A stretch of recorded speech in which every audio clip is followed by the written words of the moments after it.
Apa itu antimateri? Apa yang terjadi jika materi dan antimateri berinteraksi? Bagaimana antimateri ditemukan? Mengapa kita tidak menemukan antimateri dalam kehidupan sehari-hari? Semua pertanyaan ini dan banyak pertanyaan lainnya muncul di benak seseorang ketika memikirkan tentang antimateri. Namun pertama-tama, mari kita definisikan dan pahami apa itu antimateri. Antimateri secara harfiah berlawanan dengan materi.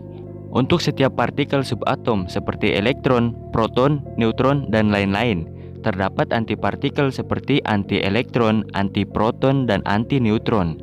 Antipartikel akan mempunyai massa yang sama dengan partikel, namun akan berbeda dalam tanda muatannya dan bilangan kuantum lainnya.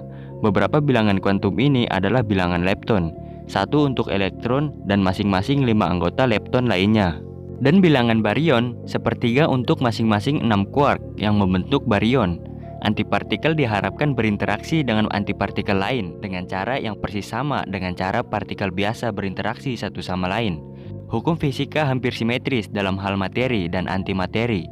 Faktanya, alam semesta yang terdiri dari antimateri tidak dapat dibedakan dengan alam semesta kita. Sedikit lebih detail, anti-elektron disebut positron untuk elektron positif dan bermuatan positif dengan bilangan lepton -1. Positron mempunyai massa yang sama persis dengan proton. Proton adalah partikel subatom bermuatan positif yang terdiri dari 3 quark, sehingga memberikan baryon nomor 1. Antipartikelnya antiproton mempunyai massa yang sama dengan proton, namun bermuatan negatif dengan bilangan baryon -1. Minus sepertiga disumbangkan dari masing-masing 3 barang antik penyusun antiproton. Partikel subatom netral seperti neutron merupakan hal yang menarik. Antineutron mempunyai massa dan muatan nol yang sama dengan neutron, namun memiliki bilangan baryon -1. Sekali lagi, minus sepertiga berasal dari masing-masing 3 anti-quark yang membentuk antineutron. Jadi apa yang terjadi jika materi dan antimateri berinteraksi? Jawabannya adalah kembang api. Ketika positron berinteraksi dengan elektron, keduanya musnah menghasilkan 2 foton energi sinar X. Jadi kita beruntung karena antimateri sangat langka di alam semesta saat ini.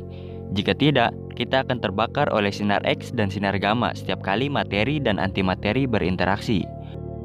Faktanya, jika Anda bertemu dengan anti diri Anda, maka Anda berdua akan memusnahkan dan melepaskan energi yang setara dengan sekitar 2.500 megaton, hampir sepertiga total energi gudang senjata nuklir dunia. Antimateri pasti bisa menjadi mesin pesawat ruang angkasa yang sangat kuat jika Anda dapat menemukan cara untuk menghasilkan antimateri dalam jumlah makroskopis dan cara untuk menyimpannya secara terpisah. Beberapa akselerator partikel modern secara rutin memproduksi antiproton untuk digunakan dalam eksperimen fisika energi tinggi. Sekarang setelah kita mengetahui apa itu antimateri, mari kita lihat bagaimana fisikawan menemukannya pada tahun 1928. Paul Dirac, salah satu pendiri ilmu baru mekanika kuantum, mencoba memecahkan persamaan yang mencakup efek teori relativitas khusus untuk menggambarkan perilaku elektron di dunia mikroskopis. Yang mengejutkannya, persamaan tersebut mengakui solusi yang berhubungan dengan elektron dengan energi negatif di masa lalu. Namun Dirac yakin dengan matematikanya. Sebaliknya, ia menafsirkan ulang solusi masalahnya untuk menunjukkan anti-elektron dengan energi positif yang bergerak maju dalam waktu. 4 tahun kemudian, seorang fisikawan eksperimental bernama Carl Anderson membuktikan Dirac benar dengan mengamati anti-elektron positron. Penemuan positron membuat Anderson mendapatkan hadiah Nobel pada tahun 1936. Dirac telah memenangkan Nobel pada tahun 1933 atas kontribusinya pada fisika atom. Apakah Anda bertanya-tanya dari mana asal positron Anderson? Positron yang ditemukan Anderson berasal dari hujan partikel subatom di atmosfer yang dihasilkan ketika sinar kosmik berenergi sangat tinggi. Sebagian besar proton berinteraksi dengan atom di atmosfer bumi. Kisah prediksi dan penemuan positron selanjutnya bersifat instruktif dan menunjukkan betapa seringnya penemuan-penemuan besar dalam fisika terjadi. Perangkat yang digunakan Anderson disebut cloud chamber dan merupakan instrumen standar yang digunakan di laboratorium fisika nuklir pada saat itu. Sebuah partikel yang melewati ruang awan akan meninggalkan jejak gelembung di belakangnya. Menerapkan medan magnet yang diketahui akan membengkokkan partikel sesuai dengan muatannya.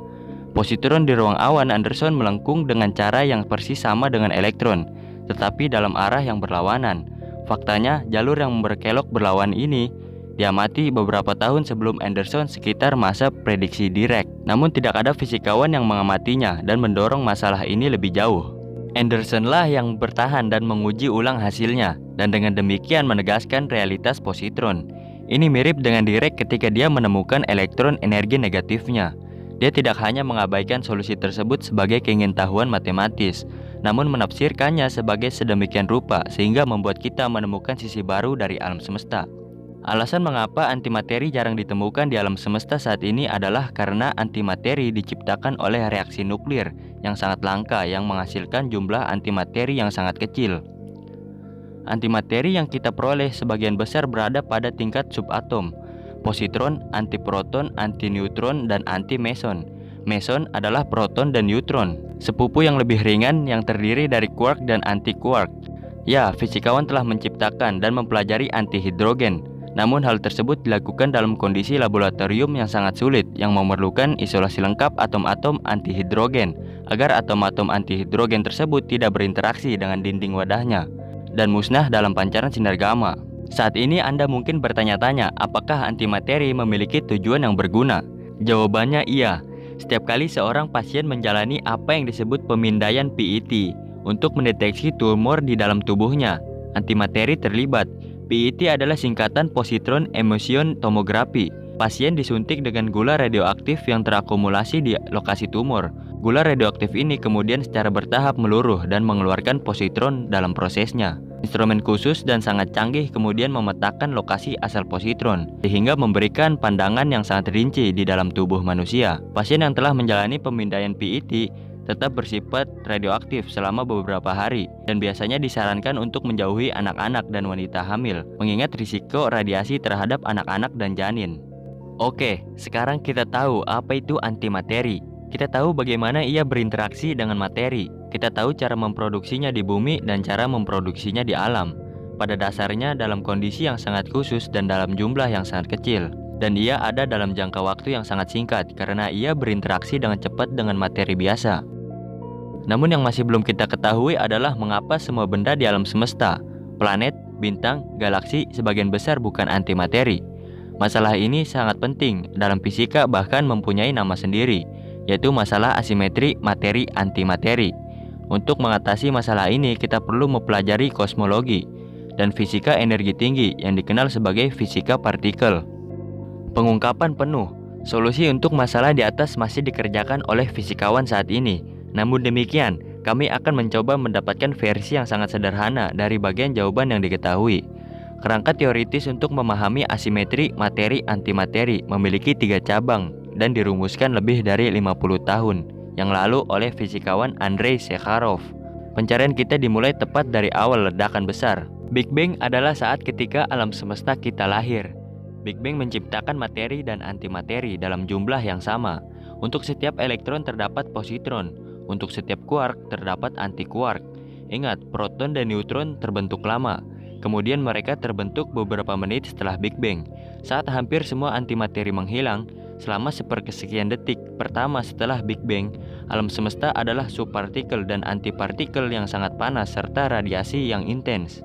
Partikel dan antipartikel saling memusnahkan untuk menghasilkan foton berenergi tinggi. Dan foton berenergi tinggi dapat berinteraksi satu sama lain untuk menghasilkan kembali pasangan partikel-antipartikel. Semua terjadi di bawah pengawasan hukum fisika partikel.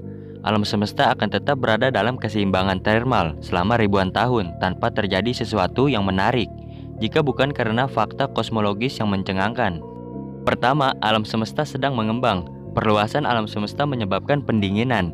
Energi radiasi menurun ke titik di mana interaksi foton tidak lagi cukup energik untuk menghasilkan pasangan partikel-antipartikel. Akibatnya pengisian bahan bakar dalam jumlah uap yang melimpah terhenti. Jika tidak ada proses lain yang mengganggu, partikel dan antipartikel akan saling memusnahkan seiring berjalannya waktu. Dan kita hanya akan memiliki alam semesta yang hanya berisi foton dan tidak ada materi atau antimateri sama sekali. Efek perluasan alam semesta adalah menghentikan pengisian ulang pasangan partikel-antipartikel. Kini proses fisika energi tinggi lainnya harus ikut berperan untuk menghasilkan asimetri materi-antimateri yang membawa kita ke cabang kedua. Jika Anda ingat, antipartikel memiliki bilangan baryon yang berlawanan dengan partikel. Reaksi fisika energi tinggi harus kekal energi. momentum, muatan, bilangan lepton, dan bilangan baryon. Suatu besaran dikatakan kekal apabila nilainya sebelum reaksi sama dengan setelah reaksi. Semua hukum fisika energi tinggi mengharuskan besaran-besaran yang disebutkan di atas dikekalkan secara ketat, atau begitulah tampaknya. Ketiadaan antimateri di alam semesta mengharuskan kekekalan bilangan baryon harus dilanggar sampai batas tertentu dalam kondisi tertentu untuk menghasilkan asimetri materi-antimateri yang diamati di alam semesta saat ini. Sejauh mana? Menjadi sekitar 1 bagian dalam 1 miliar. Bagaimana kita mengetahuinya? Para ahli astrofisika mengetahui bahwa terdapat sekitar 1 miliar foton untuk setiap partikel di alam semesta. Artinya, untuk setiap miliar satu partikel hanya terdapat 1 miliar antipartikel di luar sana. Miliaran partikel akan musnah dengan miliaran antipartikel yang menghasilkan sekitar 1 miliar foton. Dan hasilnya adalah ketika semua sudah dikatakan dan dilakukan, kita akan memiliki 1 partikel dan 1 miliar foton. Rasio partikel terhadap foton yang diamati oleh ahli astrofisika. Namun sebelum ada bukti di laboratorium fisika partikel mengenai pelanggaran kekekalan bilangan baryon. Selain itu tidak ada proses teoritis dalam paradigma fisika partikel yang diterima. Model standar di mana bilangan baryon tidak kekal.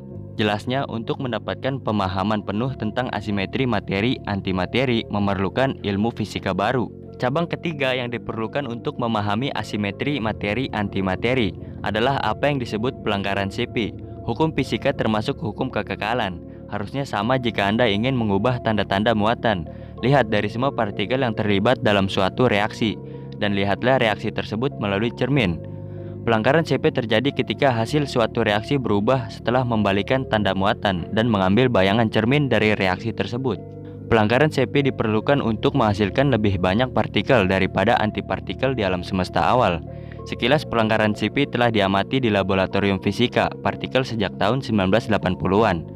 Dalam reaksi yang melibatkan key meson yang disebut kaons dan partikel subatom lainnya. Namun jumlah pelanggaran yang terdeteksi tidak cukup untuk menjelaskan besarnya masalah ini. Antimateri telah menjadi sumber wawasan mendalam tentang fisika selama hampir 1 abad. Kita mengetahui hampir segalanya tentang antimateri, kecuali kelangkaannya. Memahami mengapa hal ini terjadi pasti akan mengajarkan kita fisika baru.